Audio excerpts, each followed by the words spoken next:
Welcome to Movie Recall. In today's video, we'll be going through the 2018 action thriller film Red Sparrow. It's time to recall. Let's get started. Turn on subtitles and spoilers ahead. The story begins by jumping back and forth between the lives of our two protagonists in Russia. First, there is Dominika Egorova, a famous ballerina that is in charge of taking care of her sick mom. After a visit to the doctor, Dominika leaves her mother with a caretaker so she can go to work. Once in the theater, she changes and puts on makeup before going to meet the guests, which include her uncle Ivan Egorov, deputy director of Russian Secret Service.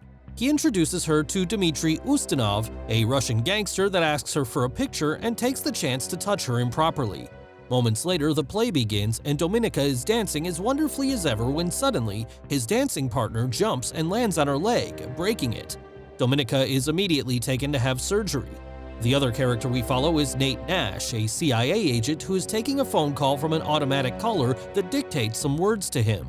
He uses those words to decode the address of a meeting location, and he takes his gun with him before leaving. The chosen spot for the secret meeting is the park at night, and when he arrives there, he notices he's being followed by a car. A mysterious man, codenamed Marble, is walking towards him as well, and Nate hands him something as they cross each other on the road before they go on as if nothing happened. The car is still following him though, so to give the man a chance to escape, Nate creates a distraction by shooting the floor and starts running away as the car gives him chase. He reaches down and is surrounded by the police just as he makes it to the American embassy. Inside, he meets with his bosses, who tell him the asset is safe, but Nate will still be sent back to the USA for his mistake. The next day, Ivan visits Colonel Zakharov, director of the Secret Service, in his office. General Vladimir Korchnoi is there as well. They show Ivan a video of Nate's meeting at the park and mention he's a CIA agent that left the country that morning, but their main interest lies in the other man and finding out his identity. We cut to Dominika then, who is waking up at the hospital to find her leg in a metal frame. She starts crying when she realizes she won't be able to dance again. 3 months pass. Dominika, who is still walking with the aid of a cane, is visited by Ivan. He comments on the fact a replacement for her has already been found and how the theater had been lending him the apartment and covering her mom's medical expenses. All of that will stop soon now that she doesn't work for them anymore. Ivan said he wants to help her and asks her to come to him when she's ready. He also leaves an envelope to her before leaving. Dominika opens the envelope and finds pictures that show her dancing partner has been romantically involved with her replacement, plus a recording of a conversation between them that implies he jumped on her on purpose so his girlfriend could take Dominika's place. Later that day, we find Dominika in the theater watching her former partner and the new girl practice. After they're done, they go to the steam room and Dominika follows them, only to find them having relations. Rage takes over and Dominika starts using her cane to beat both of them to the ground before running away. On the bus home, she sees her hand stained with blood and decides to get off, stopping by a payphone to report what she did as an accident. When she arrives at her apartment, she finds her mom on the bathroom floor, the caretaker nowhere in sight. Her mom tells her she didn't come because the theater stopped paying her. Knowing she has no other choice now, Dominika goes to see her uncle and asks him for help. He accepts as long as she helps him in return with a little case. The Secret Service wants to know more about Ustinov, whom Dominika had met at the theater. Ivan wants her to approach him, befriend him, and gain his trust after using her charms. Dominika at first refuses, but Ivan wins her over by reminding her how awful state hospitals are and how he can give her mom the best doctors instead. That very night, Dominika goes to the hotel Ustinov is staying in, wearing the dress she's been given. She goes to the bar to wait for Ustinov to approach her first, which he does. Dominika tells him she's come to see him, wanting to feel special again, so they leave for her room. She asks the guards to give them privacy, and Ustinov starts undressing as soon as his men leave the room and asks Dominika to do the same. She does so after some hesitation, and when she comes closer, Ustinov wastes no time in taking advantage of her. Their intercourse is suddenly interrupted when a man wearing a black helmet appears behind Ustinov and cuts his throat. The body is thrown on the floor, and after asking for silence with a gesture, the man throws Dominika a coat for her to cover her blood-stained body and takes her out of the room through a back door. When they make it to the parking lot, he shoots an employee before getting them on his bike and driving away to an abandoned building. Inside, the man takes off his helmet to reveal Sergei Matorin, another Secret Service agent sent by Ivan, who is in another room in the same building together with Korchnoi, watching Dominika on the security cameras. When Korchnoi mentions she's a witness and should be eliminated, Ivan mentions she could be useful. Ivan changes rooms to go see Dominika and confesses that he did know what would happen in that room and didn't tell her because she wouldn't have done it if she knew. He makes her an offer then. Since she's so good at this, she can be sent to a special institution to be trained to be an agent. If she refuses, he won't be able to protect her, so she can only accept. Dominika leaves for the institution a couple of days later. When she arrives there, she's received by Matron, the headmistress of Sparrow School. She gives Dominika a fake name to use in the school before taking her to her room. Classes start soon after that. Matron talks about the modern world being in chaos and how Russia is the only country willing to make sacrifices to fix it. The students will be trained to be sparrows, spies who specialized in seduction and psychological manipulation. Dominika and a student named Victor are called to the front of the class and asked to strip. Victor does so without any issues, but Dominika doesn't dare. Matron scolds her for it. We then cut to Nate, who's been summoned by the CIA's discipline panel to be informed he'll be suspended for his mistake in Russia and he can't leave the country. Nate protests because their mole, Marble, has been working with Nate for 3 years and won't trust anybody else, but he isn't heard. Back in the Sparrow School, during a class with Matron, she tells him that they need to be able to identify what their targets want. She puts some videos on TV for examples for them to work on. The first one Victor guesses wrong, and Dominika corrects him, earning her his dislike. The second is guessed by another female student who is called to the front of the class and told she will have to use her mouth on the man from the video, who is brought in the classroom in cuffs. The girl gets on her knees but is incapable of doing it. She falls to the floor crying. Matron reminds all the students that they need to learn to trick their bodies and teaches them some basic seduction tricks. Back in the USA, Nate notices he's being tailed and informs his superiors of this. He learns that the CIA hasn't heard anything from Marble, and he takes the chance to remind them that he will talk if it's Nate that contacts him. They reach a deal. He still can't go back to Russia, but they can send him to a country nearby so the Russian Secret Service will know he's around and Marble will resurface. Nate accepts for the team to come with him. Meanwhile, in the school, the students are asked to give a welcome to a group of soldiers that just returned home from war. Dominika chooses a young man and takes him to her room where she successfully gives him a hand. Later that day, Matron and the students watch all the videos of their performances with the soldiers. Matron tells Dominika her technique was good, but she still hasn't learned to give herself up. After class is over, Dominika goes to the showers where she's assaulted by Victor. She defends herself by taking the water tap from the wall and hitting him with it. In the meantime, Ivan, Korchnoi, and Zakharov are discussing the fact that Nate has been relocated to Budapest. They want to do something about it, but they know the president doesn't want them to do anything that may come off as antagonistic towards the USA.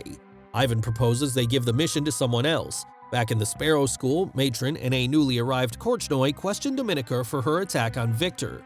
Matron thinks Dominika still has potential. Korchnoi asks for a moment alone with her. After everyone else leaves the room, he questions Dominika again, and she explains she owes and serves the state, not her classmate. She's allowed to go back to class, where Matron once again calls her to the front while Korchnoi watches from a security camera. Dominika is shown a picture of Victor and asks what he wants as he enters the room. Matron orders her to give him what he wants. Victor asks her to turn around. Dominika refuses and gets into action. As she undresses, he tells Victor to look at only her, and once she's completely naked, she sits on the table with her legs open, egging him on to take her. Victor can't get it up and runs away when she teases him for it. Then, Dominika answers Matron's question. What he wants is power. Korchnoi is impressed. Moments later, Matron meets with Dominika in private again and tells her that she'll be sent back to Moscow. Days later, while reuniting with her mom at their place, Dominika receives a call that tells her to meet Ivan at a restaurant. When she makes it there, she sits with him and he explains her next mission. She'll be sent to Budapest to befriend Nate and gain his trust so she can learn the identity of their mole. He gives her a new passport and documents with a new name. Dominika leaves without eating. She makes it to Budapest a couple of days later and goes to stay at an apartment she'll share with a fellow sparrow, Marta. Later that day, she meets with her new boss, Station Chief Maxim Volantov, and asks him for some information on Nate. Afterward, she follows Nate around to learn his routine. The next day, Dominika starts going to the same swimming pool as Nate and lets him go to her when they leave the building. They chit-chat a bit, but Dominika plays hard to get. She also makes up a story about being a translator for the embassy. The following day, however, she doesn't find Nate at the pool, and the receptionist tells her that her ID has gone missing. Turns out Nate already knows she isn't what she says. We cut to him explaining to his supervisors that she's been using many names and making the connection to Ivan. He thinks she's valuable and that her using her real name is a provocation. After some hesitation, his superiors allow him to get closer to her and gather intel. After going to Volantov to report her progress and ask for an embassy pass, Dominika visits the embassy and sees Marta chatting with Stephanie Boucher, an American politician. Nate interrupts her, starting to chat, admitting he was the one to steal her ID from the pool and asks her out to dinner the next day at 8. Dominika accepts before leaving. Back in her apartment, Dominika searches Marta's room and discovers she's been buying intelligence from Boucher. Marta returns home then but doesn't catch her in the act. She gives Dominika a copy of the report Volantov sent to Moscow. Apparently, Dominika has made an enemy. The next day after work, she follows Volantov into a bar and asks him to buy her time with a better report, then provokes him into punching her by making fun of his small member. His violence is now on the security cameras, and Dominika tells him he'll write a better report or she'll take the recording to the police. While all this is happening, Nate is alone in the restaurant waiting for his date. Thinking he's been stood up, he leaves the place, but Dominika is following him closely. Back in his apartment, Nate receives another coded message on his phone that he quickly writes down and deciphers. It says Vienna. He's about to leave when a crying Dominika rings his bell. He allows her to come in. While sharing some whiskey, Dominika tells him his boss assaulted him. When Nate asks her how she knows where he lives, she raises the volume of the TV so they can't be heard. Dominika asks him what happened in that park in Russia and kisses him after he tells her. Nate tells her to go home and figure out what she wants. The next day, Ivan visits Dominika before leaving for Vienna. He asks about her progress with Nate since their superiors are getting impatient. To buy time, she lies and tells him she's also working with Marta on the Boucher case, but she'll need more money.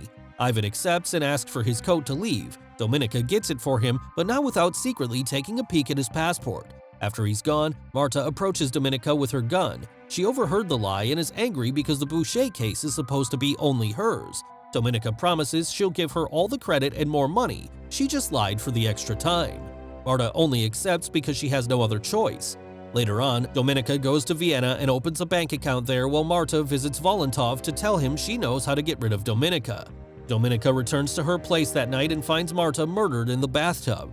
Suddenly, Sergei appears behind her and grabs her by the neck to pass on a warning. This is what happens to those who share secrets. He also tells her to call the police before he disappears. We cut to Nate there, who is reporting to his superiors about having met with Marble in Vienna. Marble has given him some files confirming Dominika is a Sparrow, and that makes Nate think she's even more recruitable. Meanwhile, Dominika is being interrogated by the police, but she tells them nothing. When she leaves the precinct, she finds Nate outside waiting for her. They go back to his place, where he confesses that he knows she's a Sparrow. Dominika tells him her story in return, putting emphasis on the fact she only cares about her mother's well-being. Nate asks her to be a double agent for him, promising her protection. She replies she needs to sleep. He gives her his room. Later in the night, she leaves the room and joins Nate on the couch. After asking if she can trust him and getting a positive answer, she makes love to him. The next morning, after she confirms she accepts his deal, Dominika goes back to her routine, writes a fake report on Nate saying she has him in her pocket, and then returns to her place to wait for his signal, which is a simple phone call that plays her favorite song. Dominika meets with Nate's superiors and is put through a liar detector to see if she can be trusted. When they accept her, she asks for money. They laugh at her, but they change their minds when she tells them that she can give them Boucher. The following Friday, the whole team flies to London to meet with Boucher. Dominika stays in a special hotel room the C.I.A. prepared for her with security cameras to monitor her and a set of discs hidden under a desk to change for the real ones later.